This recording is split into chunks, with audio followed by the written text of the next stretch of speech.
All right, Yeah. dude. 3, 2, 1.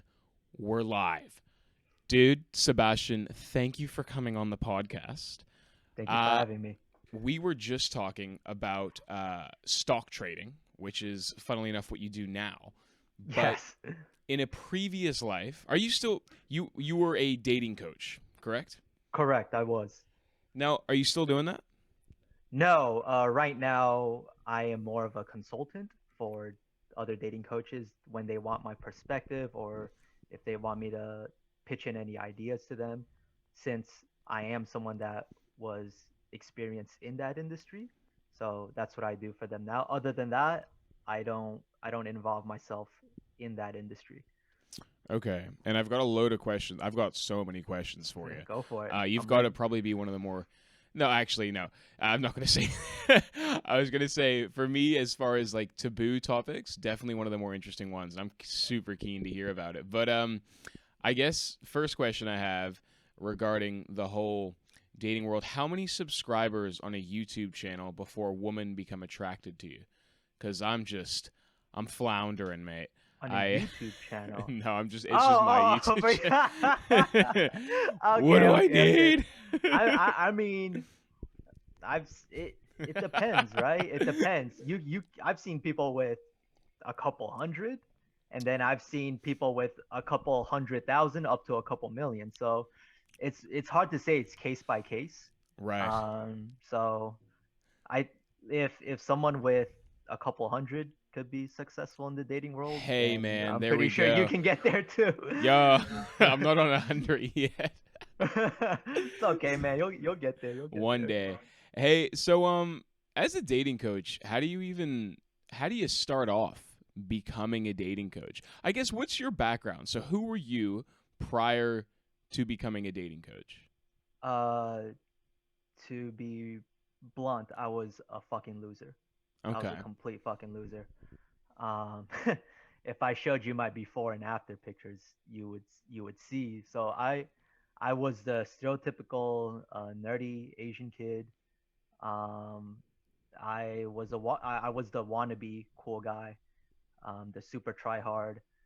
Um, yeah, it's because I was just so insecure about who I was as a person before I got into the dating world. And slowly and surely, I had a conversation with myself and said, okay, something has to change. And I'm the one that's in control of that. I have to change that myself. So that's how I slowly started. Well, first I started off as a student, and at first I tried to. So I went online like any other guy, try to look up how to get girls, how to date, how to et cetera, all the how tos, and all this free information. It wasn't taking me anywhere, and I felt really self defeated. And I thought, is there something actually wrong with me? Am I actually such a horrible person to the point where no woman wants to date me? And I eventually said, screw it. I ended up taking a class specifically targeted towards Asian American men, how to teach us how to be successful in the dating world. And long story short, I was a student and I got really, really good. Like I was just a sponge. I absorbed everything, all the techniques, the mindsets, the trainings, et cetera, et cetera. And how old are you at this time? I'm 28 now. Uh-huh. I started my journey when I was 21, 20 or 21 years old, Okay. and I didn't see any success until I was 23. Yeah, 23. Yeah, so 2 whole years, no results, nothing, constant rejections, constant failures. Then fast forward 2, 3 years later, that's when I started to really pick things up. And once I got good, I eventually became a coach. And what is success? What's success? Well, it's different for everyone, right? Everyone that goes in the dating world. Some guys, they're real simple. They just want a girlfriend or they want a wife, something long term, Or some guys, they just want a bunch of women in their lives, sleep around as much as they can. Everyone's definition of success is different to them. Me, my definition of success was choice. I want that freedom of choice where I can go up to a girl and confidently say, I can get her if I wanted to. I can, or we can have each other if we wanted to. We could be a couple. Um, that to me was success, that freedom. Um, Basically, the mindset of I could be with any girl I want. That to me, that was success. Yeah. Right. Okay. And did that did that happen? Where you just Yeah. you're getting Eventually, girls yes. left and right, or are you finding like the one? Uh, so in the beginning, I was just so I I got really good. I was going on dates. I was going on so many dates to the point where it became a full-time job. Like that's how crazy it was. Like I needed what do you call those? A planner. I needed an actual planner You needed a to personal assistant to hook you well, up with. eventually I did. Eventually I actually did get a personal assistant. Did you end up I dating actually the did. personal assistant No, as no, no, well? no, no, no, no. I made sure. I It made doesn't sure it was. stop. I made sure it was someone I wouldn't date. Um, I made sure of that. I made sure of that. Uh, but yeah, that's what happened. And I once I realized that I was that good, um, How many I dates were you going on in a day? Or let's say a in a week. day, okay. Let me tell you this. My the highest month I had was 33 33 dates. Yeah, 33 in a whole month. So What? Oh, good, yeah, good lord! How are you yeah, it meeting? was insane. Okay, that's wild.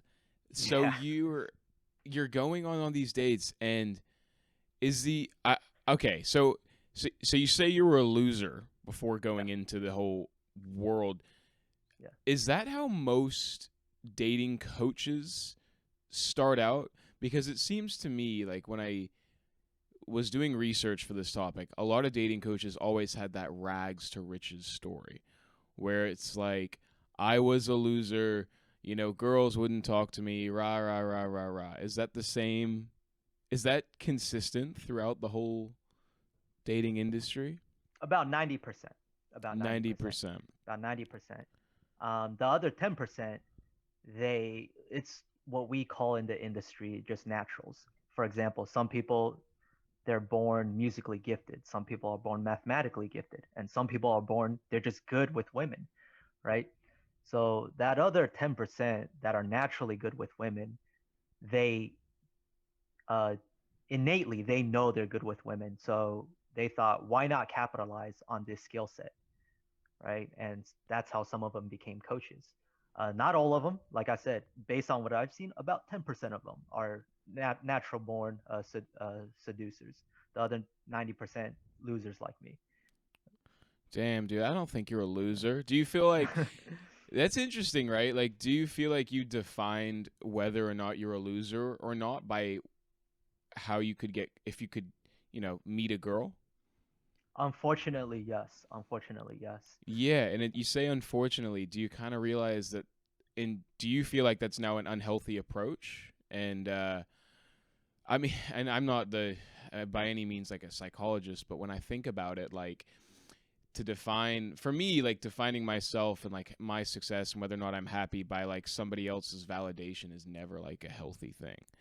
But I feel like, and this is a question I probably want to lead into later on, but I'll just go into it now. Do you feel like a lot of guys who do go into or are looking for paid advice when it comes to dating, do you think there's some other underlying issues that perhaps they misconstrue with like a woman will fix that for me? You know? Yes, yes, yes. So to answer your first question, when I say unfortunately, this is what I mean. So uh, once I hit the absolute peak of my skill set, like I knew this is as best as I can get. I was proud of myself, but at the same time, I don't know if you watch Iron Man. Yes, I've seen it. The Yeah, yeah. Yeah. So I don't know if you remember this scene. It was between Tony Stark and Captain America, and Captain America just straight up asked Tony Stark, "Okay, what are you without the suit? Right? What are you?" Mm-hmm. And Tony Stark immediately answers, "Genius, playboy, billionaire, philanthropist." Right? He doesn't let the suit define who he is. Right? He doesn't get what do you call it? Yeah, he doesn't let the suit define who he is. And when I asked myself at one point, I sat down with myself and I said, okay, what am I without this skill set?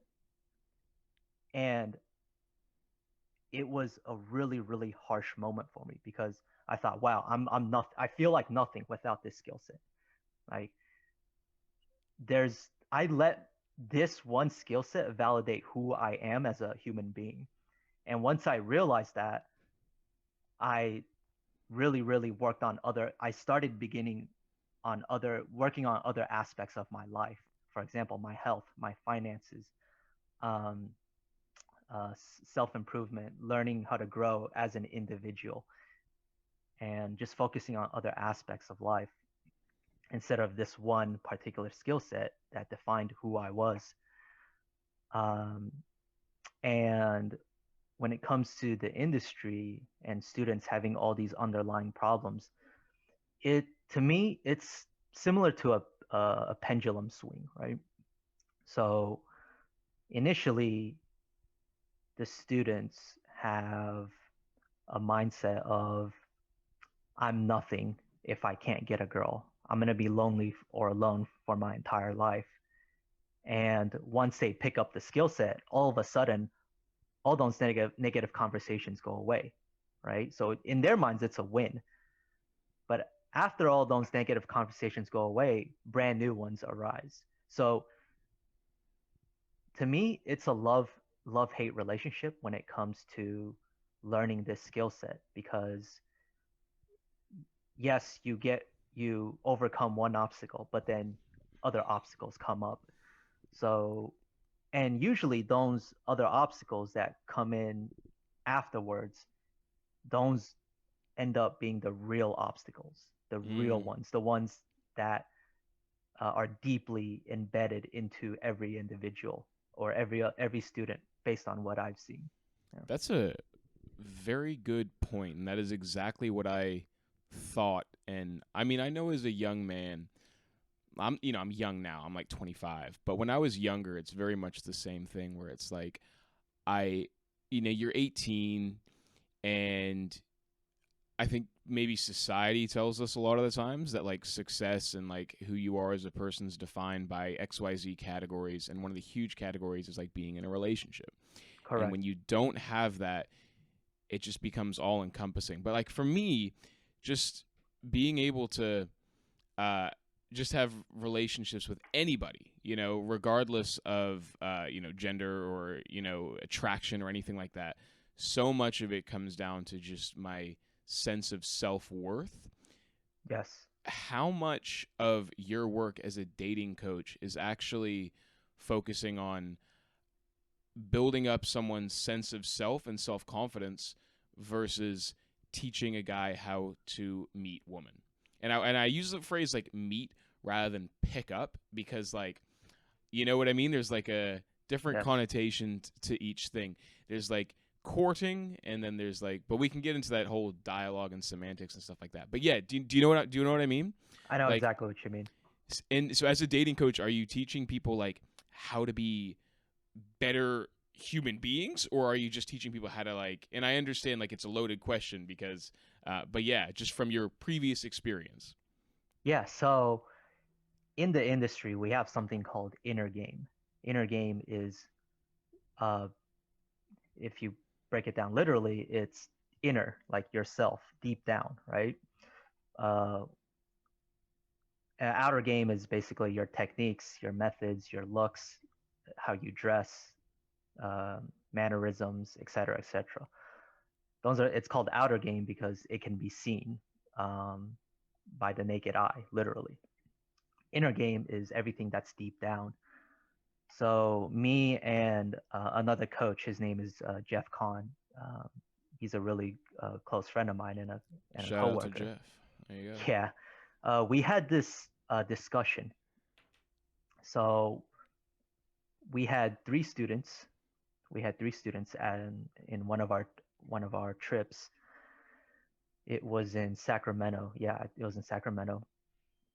And apologies to him, but I'm just going to be very honest. He was the ugliest student, probably the ugliest student I've ever seen, we've ever had. Okay. The other two, one was a engineer and the other one was a doctor. Okay. Mm. They were both a lot better looking than he was. Now, he so but the ugly student, his inner game was strong, really, really strong. He was extremely confident. He had a lot of self worth. He was absolutely fearless, and he followed instruction. If we told him to do something, he did it immediately, no hesitation, with absolute confidence. And just to paint a picture, okay, this guy is 5'4", probably 100 pounds, maybe less. Yuck. Absolutely scrawny. No, I'm Yeah, just sorry. pimples all over his face. Nerdy glasses with a hunchback. Okay, so we roll up to the club. Okay, we go in the club, and within an hour, he had like a circle of women around him, like five hot girls all around him, and he's making out with one of them. And I recorded it. I recorded it by accident because I was taking a selfie. I have the video. It's the I have Was it a I'm taking 50-minute selfie? no. It was like a 15-second video probably, but it's like a Snapchat kind of or Instagram Okay. story. I'm recording because I was gonna record us partying, having a good time, and as I'm recording, I'm looking at the screen and I see my student making out with a girl, and I'm in absolute shock. I'm like, no fucking way, this is not possible. Like, uh, so afterwards, me and Jeff, we had a discussion as to, okay, there has to be something to this, right? Because we've always believed that looks don't matter is false to an extent, to an extent, right? And he was the first student we've seen that was successful because he had a really, really strong inner game. And at the end of the discussion, we discovered the best thing to have is you have to have both. You have to have both outer game and inner game. At the like you need that yin and yang balance, right?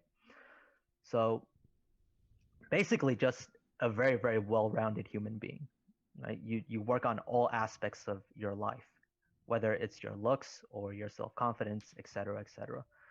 Uh, so I get it. after we saw that, then we started to focus a lot more on inner game. Yeah, a lot more. You were saying dating a trip. What is that? No, sorry. It's like a trip to teach a course. We call it a boot camp A where boot we would camp. travel. Yeah, we would travel the world and teach students how to pick up women or Okay. So flirt with women. Yeah. you just go around. Is it just you and your buddy, and you just go around the world creating like a course, and then people just come to the course? Is that Yes. Yeah. Yeah. wow? It was. Yeah. It was awesome. You know, like to me, the most satisfying part of all of that was seeing the students' success. Like it's freaking awesome. It's the greatest thing ever.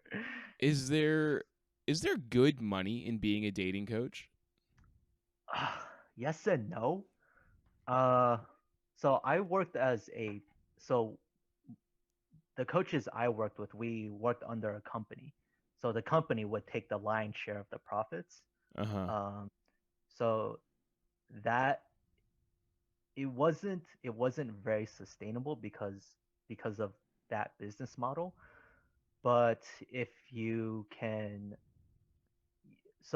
but if you can capitalize off of your status as a dating coach, for example, start your own YouTube channel, create tutorials, create how tos, or whatever, right? then yes, you can become successful. But just alone as a coach, no, it's not a very sustainable job. It's fun. It's a lot of fun. It's good side money, but long term wise, no. Wow, I always thought for some reason you'd be making a lot of money in it, but The company's making a lot of money, not us. right, you guys are getting Yeah, screwed. correct, correct. How, speaking of industries that are getting screwed, what has COVID done? I mean, I know you're not currently involved in the world, but surely that's just totally like wrecked the industry. Yeah, completely destroyed it. Like you think So, airlines are affected. It's probably the dating industry that's the most. yeah, so the company I used to work for, their sales dropped like 80 to 90%, like just instantly, within a few months. And that's just the Jeez. company I worked for. I'm not talking on behalf of other companies. I would assume it's the same thing Yeah. to some extent. Maybe not 80 to 90%, but they definitely took a massive hit. I mean, all the clubs are closed, some parks are closed, a lot of public places are closed. So there's that human and human interaction in person. It's not available at the moment. Uh, so yeah, it took a hit on the industry. So I left before the industry took a hit. So Smart. yeah. How is it adjusting? I mean, is there like a COVID dating website now? I That could mean, be. online dating, there's online dating, right? That's available, Is right? there like That's an the only one. online dating coaching thing? I mean, I'm sure there's like a Yes, coaching there thing for is. Yes, there everything. is. Yes, there is. So Describe the online dating coaching thing. sure. So basically, well, I don't do it. One of my closest friends does it. His name's Danny Kim. You guys can look him up if you want, or you can ask me Shout out to if Danny you want. Kim. So he specializes in online game, Tinder, Hinge, Bumble, etc., etc. So basically, what he does is he'll completely dissect your profile and critique you on what makes your profile look good, what makes it look horrible, what to say, what not to say, techniques, etc., etc., etc. So in that aspect, yes, online dating still is prevalent, is still For relevant. coaching. Yeah. Yes, yeah, when it comes to coaching, it's still available. Yes. It's interesting. I thought yeah, I mean, that makes total sense that there's like a niche for every single form of advertising. But yeah, I what happens, have you had any feedback from people who have like gone through like a dating service or like a coaching service and hooked up with a girl, and then the girl, they end up dating, uh how does the girl react when she finds out that like a guy has gone to a course to learn how to attract her? Okay. I So mean, I know that's like it's probably very varied, you know, but yeah, like, it's case by case, right? yeah, I mean, Uh, I would think like it's like I don't know. I mean, I don't know. Is it dishonest? I don't know. Because I mean, at the end of the day, you're just trying to become better at courting people and getting people to be attracted to you. And I guess if you get to the dating stage, well, I guess it's almost like how much of it like is not deception. I don't want to use deception, but you know, no, like, it's okay. You can use that okay, word. well, It's okay. how much of like the dating in like the game is deception, like convincing somebody of somebody that you are someone that you are not, and how much of it is actually just trying to bring out the more truer side of you and present it in a more positive light? Do you guys teach people how to change completely who they are, or are you guys teaching people how to just be better versions of themselves? Okay, so again, there's two sides to that. Number one, one of the number one rules I before I sit down with a student is I tell them there's no judgment in this skill set, right? It's just a tool, right? However you want to use it, that is completely up to you. So some guys they want to use it to lie and cheat on women. Some guys want to use it to really, really better themselves in terms of becoming a better version of who they are and improve upon that. So there's two sides to it, right? It's similar. It's like a hammer. A hammer is a tool. It could be used for construction or it could be used as a weapon. It depends on the individual, right? So when students, well, let me I I can tell you my experience. I can't speak Yes, on the student's please. behalf. So actually I can talk on one of my students' behalf. Uh I I taught him it's better to just be truthful and just come outright with it. Just tell the girl, hey, I if she asks or whatever, or if she's curious and she asks about, hey, were you always like this? Blah blah blah. Were you always this charming or something along those lines?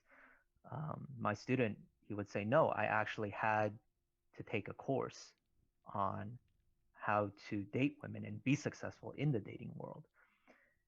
And I told them, don't be ashamed of it because people take classes on how to drive a car. People take classes on how to cook, right? There's classes for everything. There's no shame in learning a new skill set, right? Sure. If anything, that should be attractive because it shows that you're willing to grow and learn as an individual.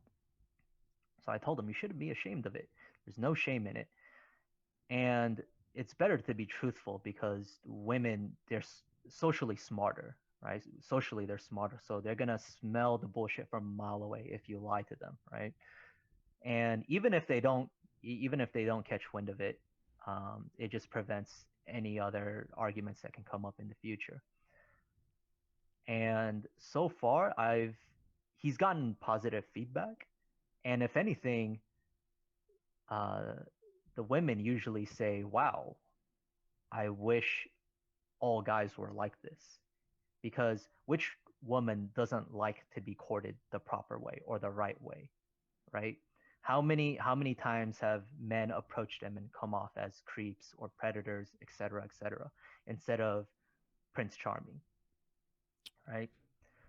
So that's one side of the coin. The other side of the coin is, yeah, unfortunately, there are guys out there that want to be deceitful and deceptive and lie and cheat.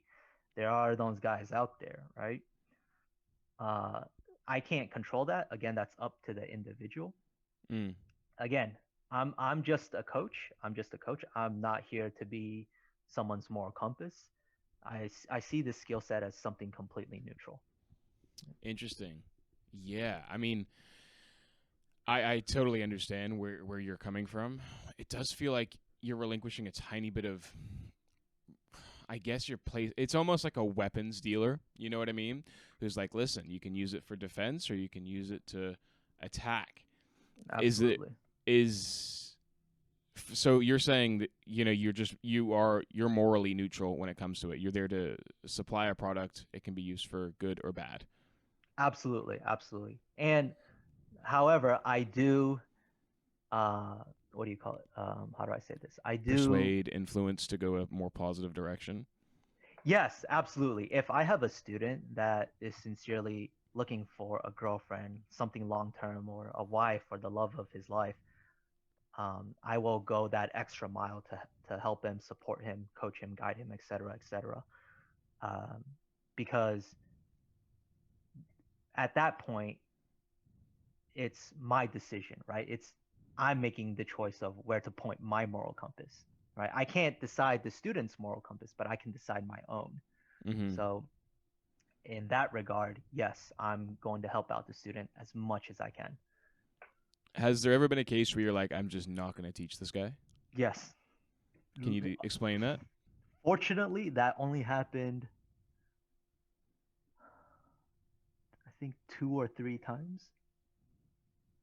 Can you No, that describe happened. without naming names or anything like that? Absolutely. Yeah. Oh, oh man. So I'm gonna get a headache from I'm already getting a headache from this. So one guy, he is an absolute slob. He lives in his mom's basement. He lives off of his parents' allowance. He he just, more or less words, he's fucking trash. Like I don't know how else to Yeah, put it yeah. in a nice way. Um and he I asked him, "Hey, what are your goals if you become really good at this skill set?" And the response he gave me, he told me, I'm trying to remember bit by bit. He told me he's Asian, because Mm. that's like 90% of my students. He said he wants to date a white woman and use her for everything she has, because white people are rich and good looking, and he's gonna take absolute advantage of her. I'm paraphrasing, but it's something along those lines. And once he said that, I I had to say no. I'm like, I absolutely not. Like once I hear Mm. that, I just no, just no. I can't Yeah. do it. I can't do it. So that's very black and white. At least he was It's honest. I mean, I that know. was yeah, That's freaking gnarly. That's yeah, very yeah, straight to the point.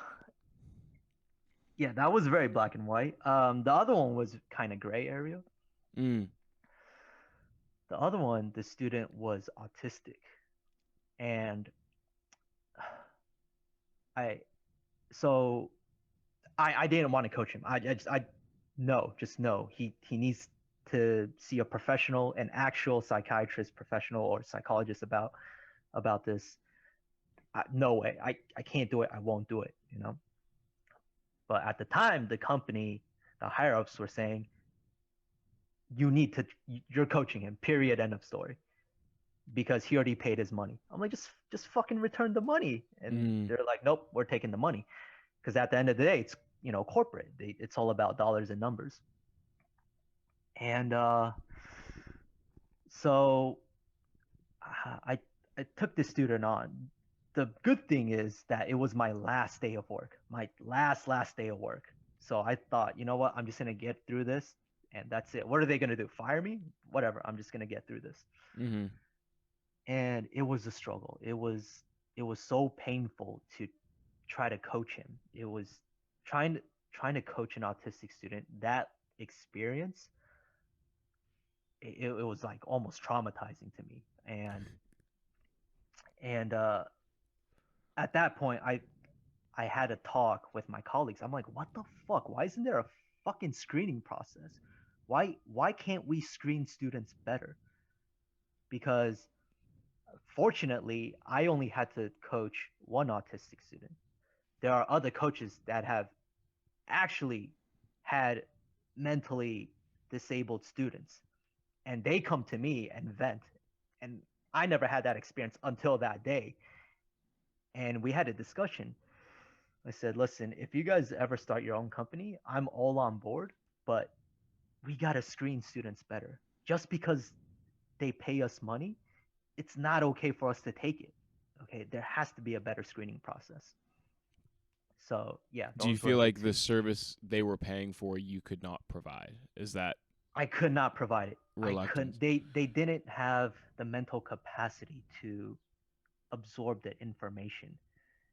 So I felt like I was scamming them and ripping them off. Well, I didn't, but the company did, So right? you were teaching them things that there's no way they were going to be able to use. Absolutely not. Absolutely not. You know, Right. maybe not from me. Maybe from um, a a doctor, an actual psychiatrist, psychologist, etc., etc. Maybe they can help them, but I'm not trained to help someone that's mentally disabled or coach someone that's Yeah, mentally disabled. especially in Yeah. a dating field. It seems to me like it would be something that's more just socialization, and just basic Yeah. social skills. I mean, yeah. Yeah. Um, yeah. Well, hey, I'm keen to keep going, man. I've got a bunch of questions I still want to ask. Go If you're for it. all Go right, for it. sweet man. The nice guys have a chance in 2021. Yes. Okay. So I don't believe in the whole nice guys finish lasting. It's nice guys that don't flirt finish last. Okay. And yeah, that's basically my mindset. You're a nice guy. You can still flirt and be really successful in the dating world, right? Uh, I'm a living, you know, like I'm living to that. Living proof right I'm here. living proof of that. Yeah, I'm living proof of that. I was a nice guy, like, What is a and nice guy? Describe a nice guy. Like, what is that in the context of like the dating world? oh, uh, the negative or the positive version or both? You want to Let's hear just both? give me both. Like, what is like the typical? Yeah, what is it? So the negative definition of a nice guy is a yes man. Like You a know, simp. pretty much Yeah. a simp, right? Just a yes man. Whatever the girl says, he just follows, right?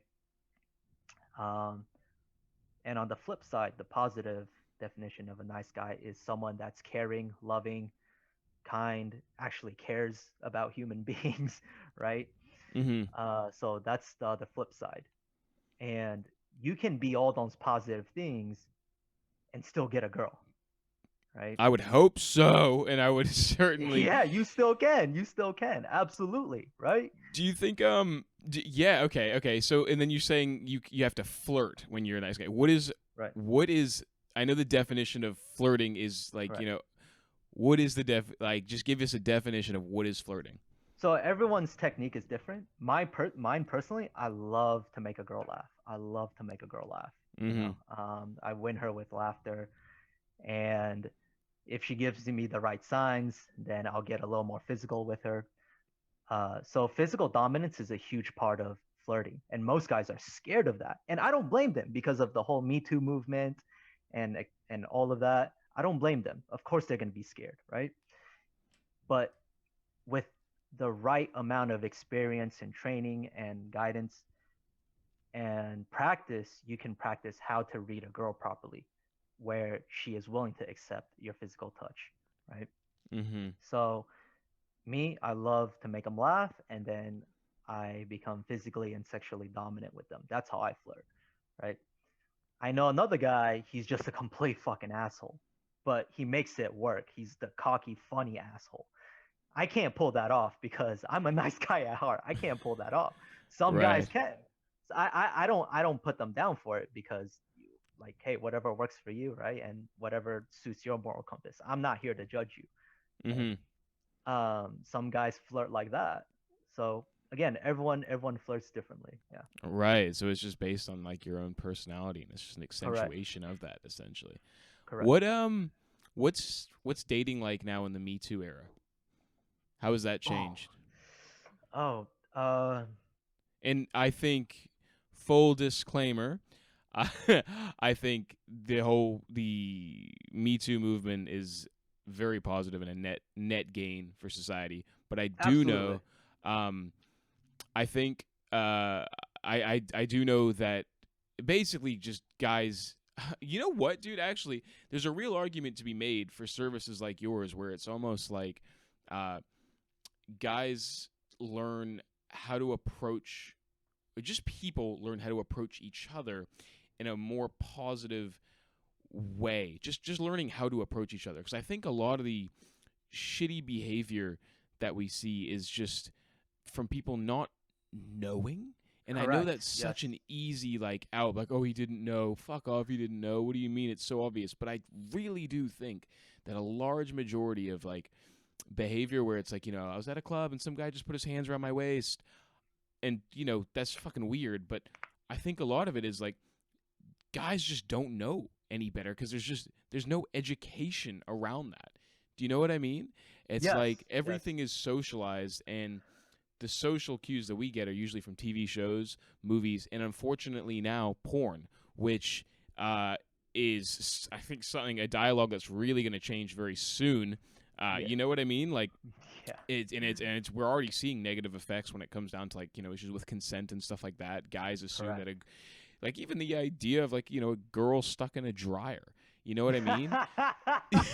you know, and then it's like That's not consent. Like what you're watching there is fucking insanity, but it becomes so normalized. Do you know what I mean? Like they see it and like, Hold oh on, my shit, headphones yeah. are falling off. You know what I mean? It's like, what the fuck? Yeah, man. Oh But like, okay. how is that? Yeah, how is that? Yeah, How's it changed? What's the? yeah. Let me address the first part.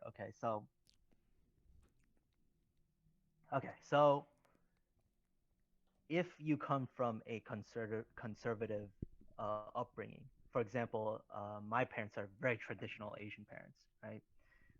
Uh, and it's basically taboo to talk about sex and relationships and dating with my parents because they're just so traditional and so old school. So growing up, I didn't have a guide. There's no guide. There's no book. There's no how to video growing up on how to get women, right? Especially if you grew up in a traditional household.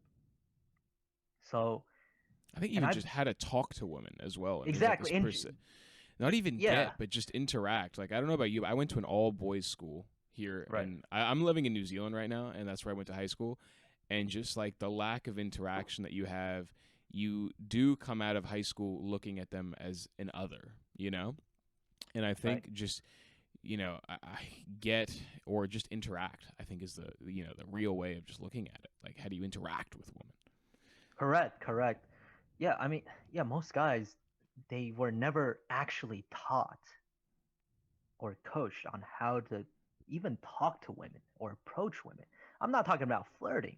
I'm not even talking about flirting or having sex or how to go on a date. I'm talking about just approaching women. Like you said, your example, a girl at the club and all of a sudden she freaks out when a guy puts his arm around his waist, right? That's very common and it's sad to watch. And it's because of incidences like that where the Me Too movement starts growing, right? And it's and let me give you the flip side to it, because women make the argument, oh well, we weren't taught how to talk to guys either, but you don't see us doing stuff like that. Mm. My rebuttal to that is if you're even a mildly attractive woman, okay, even if you're mildly attractive, I can bet you that they've had 100 times more interactions with men starting from the age of high school.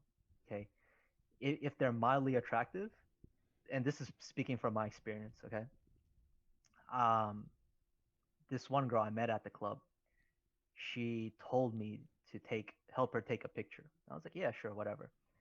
I look at her phone and it said 200 missed text messages. 200. Damn. 200. Okay. And she wasn't even like supermodel hot. She was like a Did you cute read girl. through every single message? Oh no, You just absolutely not. like going through Absolutely every not. But single it one. it popped up. It popped up as like, oh, you have like missed message or whatever, and it said Yeah, like yeah, 200 unread message. I'm like, what the fuck? So yeah. women already already have that experience. They have that experience of guys constantly coming up to them and hitting on them and trying to court them and flirt with them. So that's why women are socially smarter than men, because they're constantly being courted.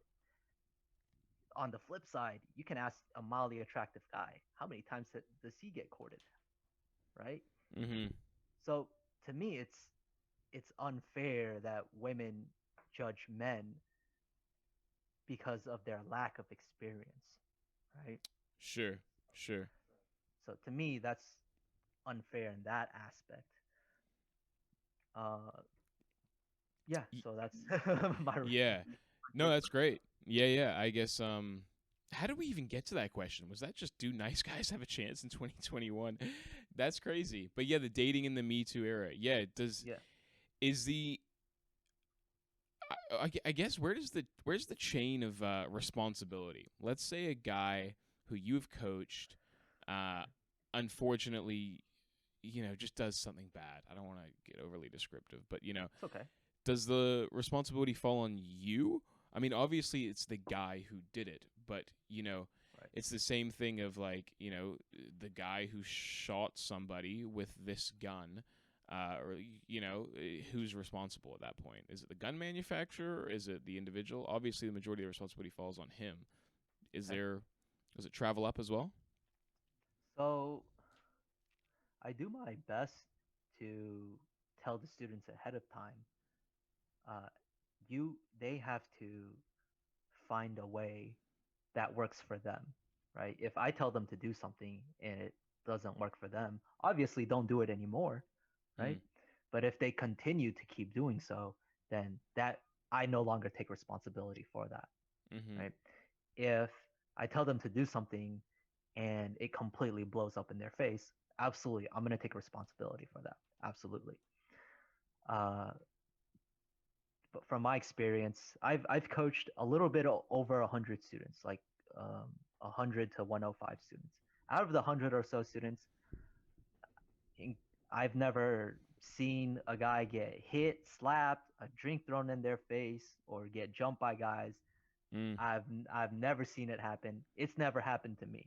So it's safe for me to say that I'm not going to tell the students to do something completely out there, just completely illogical or outlandish Mm. or harmful. I've seen students do outlandish stuff, but they're harmless. So Sure. yeah, Yeah. A lot of the people that are coming to these services, I actually, you know what? I'll get to that later. I got a question for that later.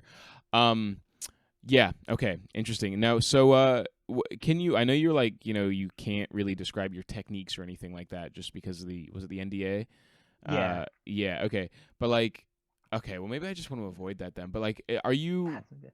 when you're just tell me if you can answer this, like when you go out, do you go to like a bar and are people like mic'd up and you give them advice while they're on like a microphone? Can you describe?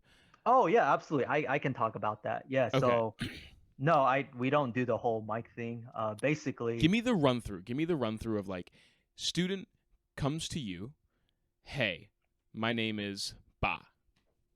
all the way up till the end point. Got it. Yeah.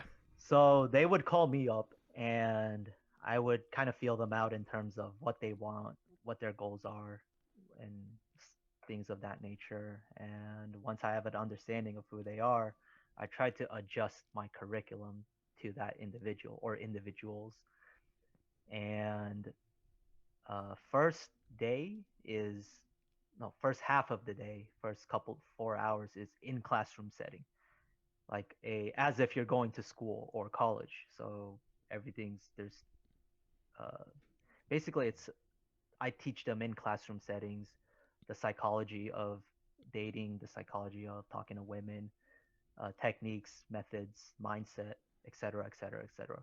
Once I teach them that, then I take them to a venue.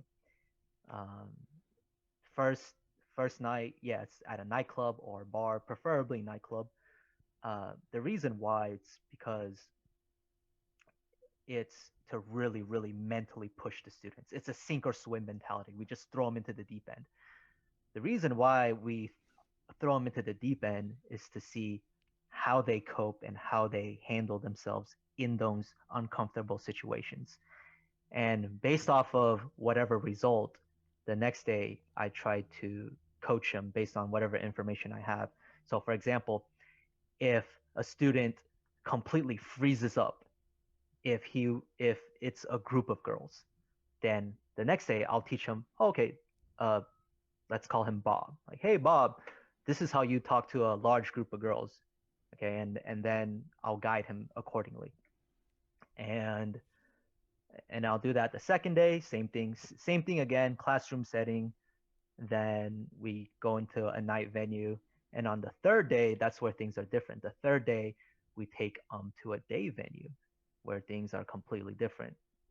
Things are slower. For example, a bookstore. Okay, we'll take them to a bookstore in the daytime, or a park, or a mall or shopping center. We call it day game. We call it day game. Night game and day game. Night game is at the night venues, the bars, the clubs, etc., etc. And day game is we take them to a public environment in the daytime. So we try to cover both aspects so that the student knows what to do regardless of the environment. Yeah, so that's and after the 3 day course, it's only 3 days after the 3 day course, then we find out who are the ones that really, really want to continue doing this. Because this, unfortunately, isn't for everybody, right? The constantly going out, practicing, talking to girls, dating girls all the time, or trying to be successful with girls all the time. Um, so after those 3 days, there's usually always one student, one out of three, that come up to me and say, "Hey, please, I want additional training. Coach me. I'll do whatever it takes. I want to be successful at this. Period. End of story.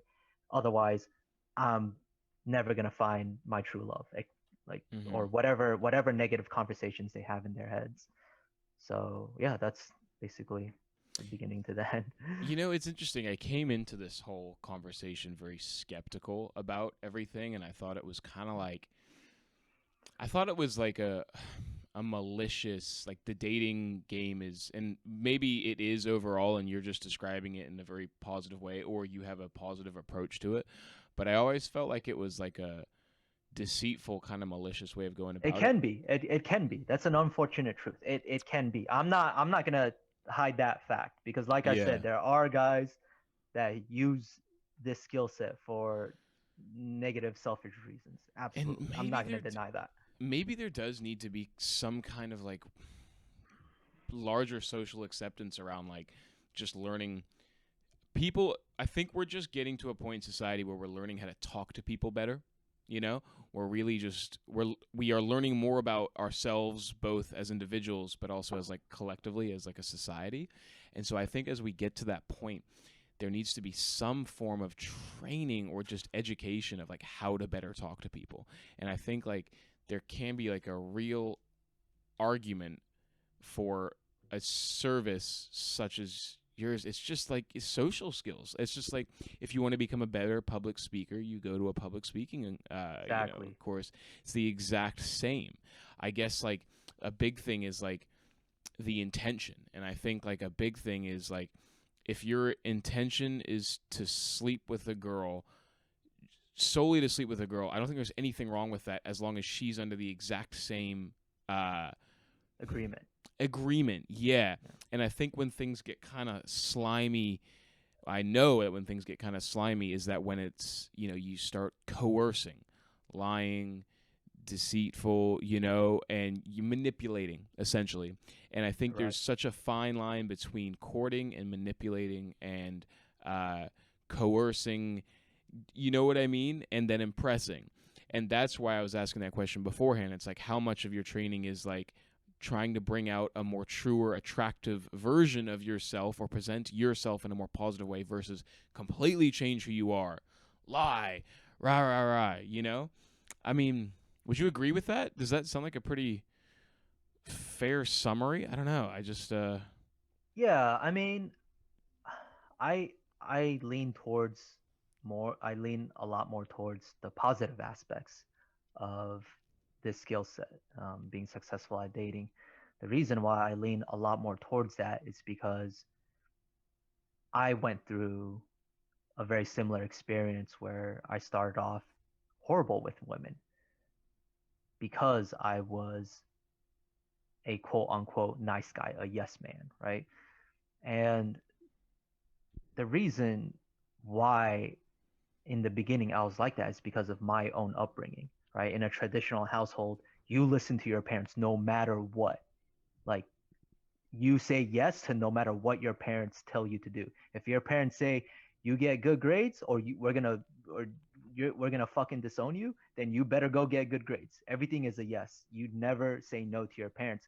So that was programmed into me. Those habits were programmed into me. And I didn't know that I transferred all those habits into my dating life or mm, lack of dating life, I should say, in the beginning. So I was a yes man without even realizing it, without even understanding what a yes man was. And so when I see guys going through the same exact thing. I have a lot of empathy and compassion for them, and I try to guide them away from that and unlearn all those bad habits when it comes to dating, not towards their own parents and their own family, but specifically in the dating world. Yeah. And is this typically with Asian males, which is what you specialize in? Yes. My niche is Asian American males.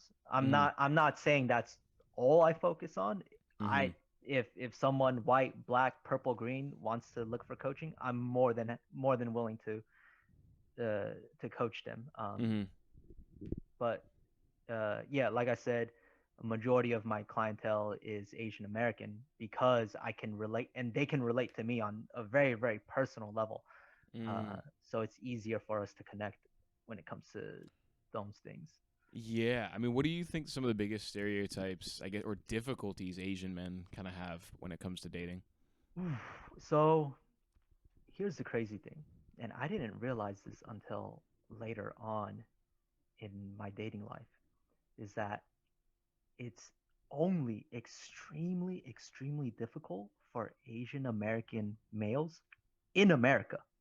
Is that right? Everywhere else, everywhere else in the world, it's to me, oh, like, okay, so let me share my personal experience. Mm. And this, again, a disclaimer, this is personal experience. I'm not speaking on behalf of everybody. It's just a generalization based on my personal experience. Okay. Mm-hmm.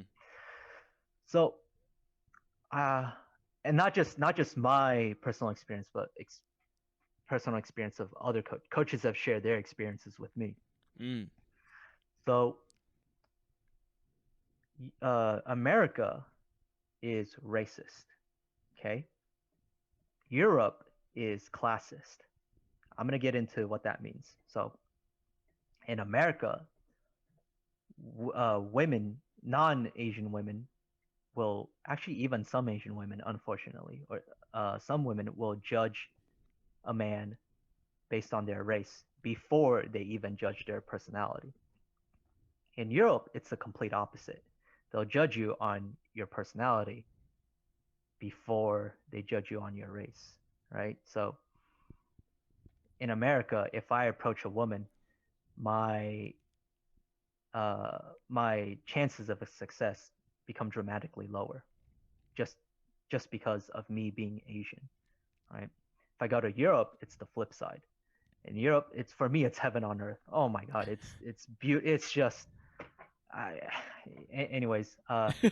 When I go to Europe, as soon as I open my mouth, within 30 seconds, I already know this girl loves me. Right. Like this girl likes me. Like within 30 seconds, it just blew my mind. In America, I feel like I'm fucking climbing Mount Everest, especially if it's a really attractive non-Asian female, right? But the Asian female, um, my chances are a lot higher because we can relate based on our personal upbringings, et cetera, et cetera. There's a lot for us to connect on. Uh, but for non-Asians, I mean, non-Asian females, the stereotypes immediately just actually it's not even negative stereotypes, okay? Because there's the whole so the biggest one is Asian guys, they have a small penis, right? Mm. The funniest thing is it's only the guys that say that. It's never the women. The women never say that. It's always the guys, Right. right?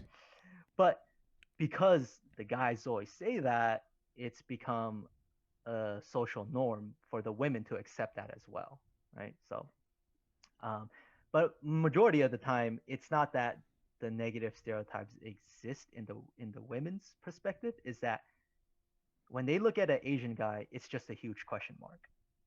They I would give if if uh if a non-Asian woman was I don't know, if I was to randomly interview one in the middle of the street and I ask her, "Hey, give me a minimum of four traits, four traits, a minimum of four traits that romanticize and sexualize Asian men." If they could even make it past three, I'd be fucking shocked. I'm talking about because I'm talking about sexualized and romanticized traits. I'm I not get talking you. about right? You're not talking about like Because disciplined, yes, studious. good at math or whatever, like hardworking. I'm not talking about those, all right? But Doctor. right, those are positive stereotypes, but they're not always sexualized or romanticized. Sure. But then So you say something about somebody from Spain, they're gonna yeah, say, yeah. Oh my God, the accent is sexy. They just know how to talk to women and seduce them. They give great dates, etc., etc. You know, yeah. So it's not that there's a negative stereotype against Asian men in America. It's just a lack of sexualized and romanticized stereotypes. that's very interesting. So it's Yeah. there's a Sorry, my so computer's what buzzing. you're saying is like, wow, just the lack of a stereotype is almost, well, it's not as bad as a bad stereotype, obviously. Or do Right. you think so? Do you think it's like, do you It's a think even, combination of both. It's a combination because first, based on experience, it's a question mark. Like, well, I don't even know if there are any positive romanticized or sexualized stereotypes of Asian men. And then they're right? gonna they're gonna slowly churn through their head. Oh wait, but there are negative stereotypes of Asian men, right? Wow, that's so interesting, man. I've never really thought about it like And that. that's only in America. That's only in America. And so Okay, then you go to only in America. Europe, and Oh what's the my, difference? oh my God, it's just the complete flip side. It's just the complete flip side because Right. They love Europe. math over there. I mean, I guess well, it's not that they love math or whatever. No, It's that. So what I mean by classist, so classist, for example, um, the first time I went clubbing in London, central London, UK, mm, uh, I noticed the women, they're classist because as soon as I approach, or as soon as any guy approaches and opens their mouth, the women are judging, can you hang with me? Can you keep up with me on my social level? Right? and what is Are that you social level? Are we so talking money? Are we talking no, so education? everything. So can you keep up a good conversation? Right? Can you make me laugh? Can you keep me engaged?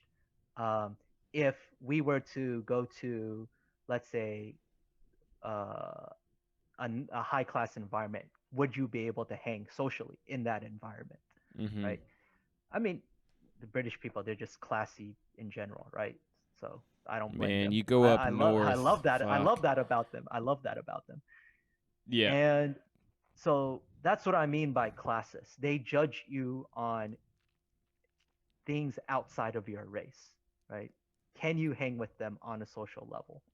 Mm. So even if they're quote unquote low class, they still want to see if you could keep up with them on their level, right? They still judge you on that. So for me, it was like heaven on earth because socially I can adapt to any environment when it comes to women. Mm-hmm. So it was just it opened up a whole new world for me because I lived in my small bubble of America and I thought this is how it's like for me for the rest of my life. It's always going to be an uphill battle, even if I master this skill set. But Mm. then once I go out of America, everything changed. Even Canada's just completely different. It's so much better in Canada, and Canada's not too far from the U.S. But again, it's just the dating scene is so much better out there. Yeah. Yeah. I okay. I got some. I want to hear some like cool stories that you have, but Okay. from your perspective as a dating coach, what are the keys to a successful relationship? Oh damn. Yeah, man. Uh. Okay. Number one, or two things. Two things. Number one is honesty. Okay. Okay.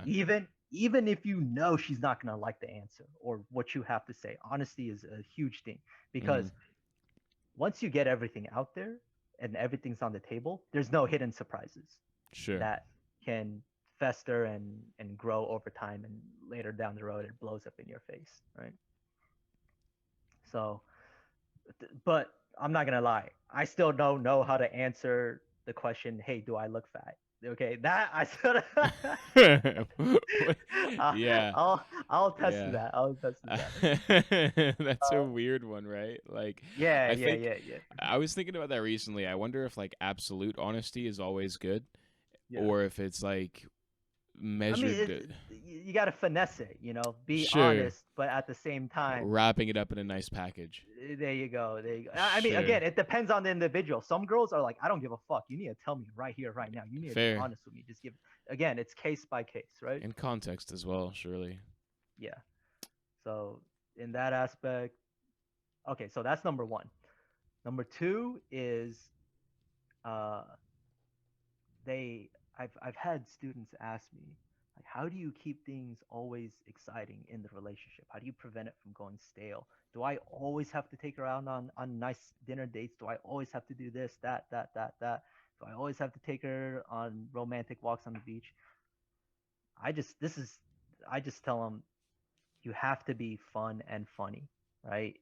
That will because laughter, smiles, comedy will stand the test of time. Okay, you you could be 80 years old. You both could be 80 years old, but if she laughs, she's gonna love you for it. If she's having a great time with you, she's always gonna love you for that. So those are my two, uh, like based on my own experiences, my two ways of a successful relationship, and of How big? course communication, et cetera, all that Sure. other obvious stuff. Yeah, How big do you think respect is in terms of a relationship? oh I think yeah, that's. I well think that's. I mean, I guess you got all these other weird things, but yeah, in my experience, like just mutual respect is so huge. yeah, I mean, well if my significant other doesn't respect me, I'm just not even gonna give them the time of day. That's just me Yeah, sure. personally. I don't care how hot you are, how rich you are, whatever you are. I'm just not gonna give you the time of day.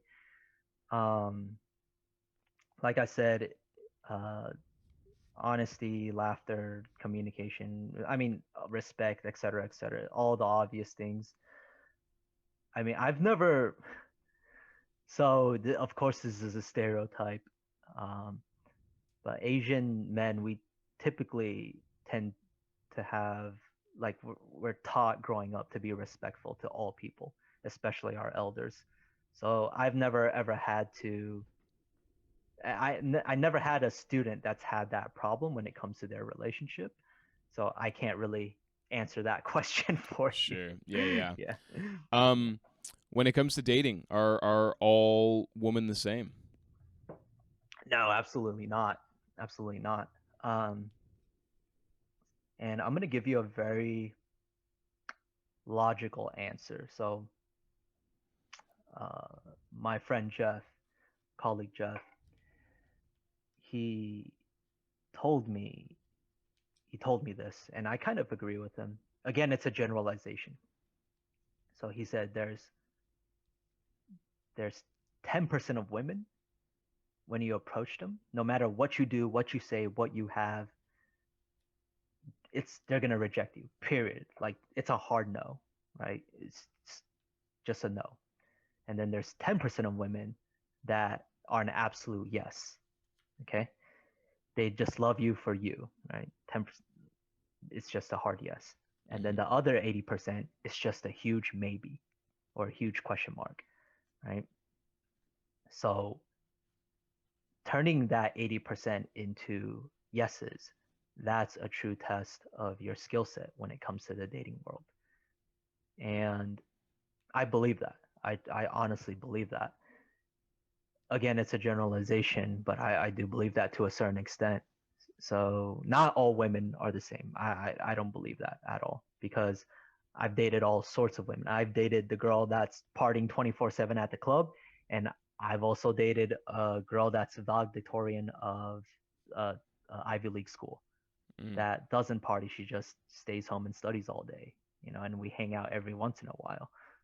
So I've dated women on both ends of the spectrum. right. Have you ever dated like a celebrity, a famous celebrity, without mentioning who? I've dated models, like real models. Okay, I've dated she was a model for Vogue magazine in How'd you meet London. her? That's a long, crazy story.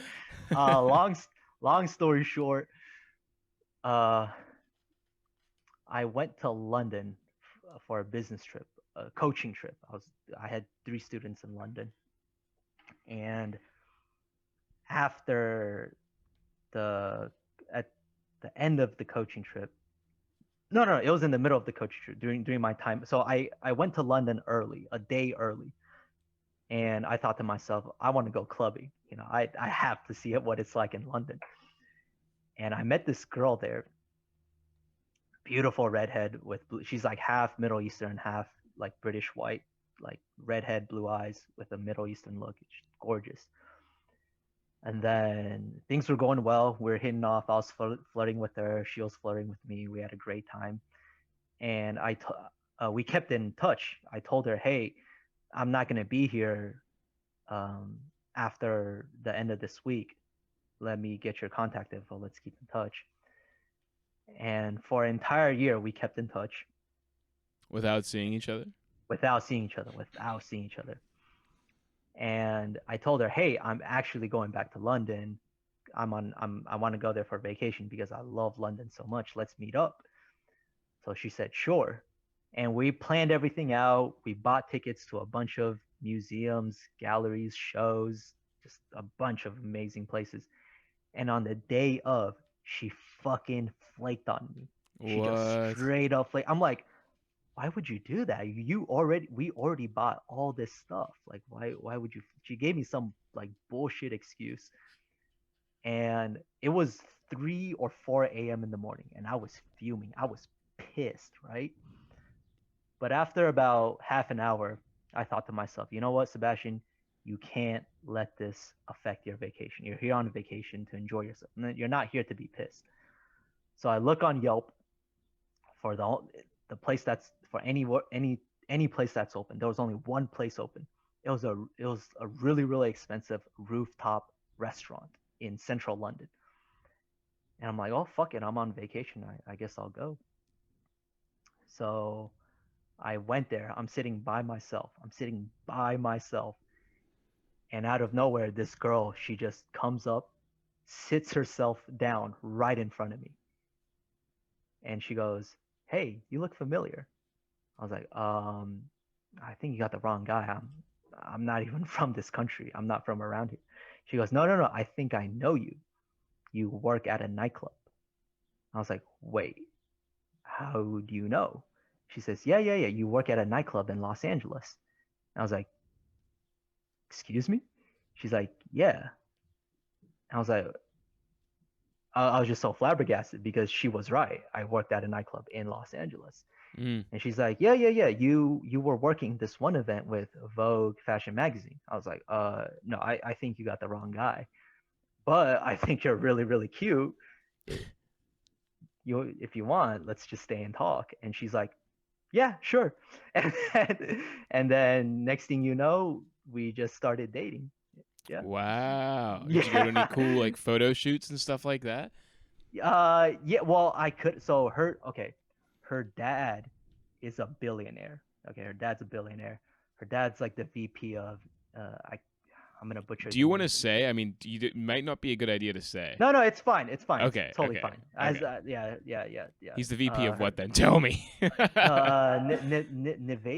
Nivea Nivea skincare, skin cream. Nivea Yeah, skincare. Her yeah. dad's like one of the executives. Her mom works for Parliament, Oh so wow.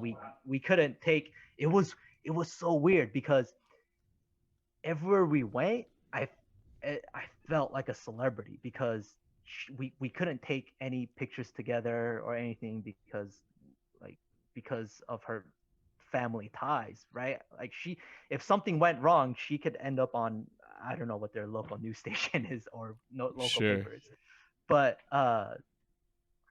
yeah, it was great. It was awesome. We had a Do great you? time. How do you feel when like you're dating somebody who's just, I mean, so beautiful? I mean, you must be dealing with so many guys trying to Oh make yes. moves and stuff like that. So so I mean, I me personally, I'm a very laid back yeah person. I'm just like, whatever, yeah. whatever. But What do So you let me tell do? you. Like I Let me tell you imagine this it. story. Let me tell you this story. So, I was in Greece. I went there on my 26th birthday. I went to Mykonos. It's a party island. It's an I know island it. when Yeah. everyone parties. Yeah. So I went there. I went there by myself, and I was having the time of my life. I was taking shots, just drinking, and I was dancing the day away. It was a day club, Hmm. and like these three girls, they're from Portugal. Yeah, they're from three girls from Portugal, like fucking gorgeous, like smoking hot. And the three of them, they're like, "Hey, you're fucking awesome at dancing. Like, come join us at our table." Like, fuck yeah, I am definitely gonna go. So it's me alone with like three beautiful girls at the table, right? Me and Yeah. three beautiful girls. And because as soon as I joined the table, next thing you know, guy after guy after guy after guy just keeps on trying to talk to these girls. So when that happens, I just smile because next thing you know, the girls are getting fucking annoyed. Like they're just trying to have fun. And next thing you know, guy after guy is like trying to approach him. And I'm having the time of my life because I'm seeing them get rejected left and right, left and right. And I'm doing absolutely nothing. So I don't let that get to my head because I I know that if I jump in or try to do something, it's just gonna make the situation worse. And you know what? If the guy's really good and he's got game, he's got the skill set, more props to him. I absolutely, if I don't mind if the guy does a better job than me. I don't mind that at all, Hmm. right?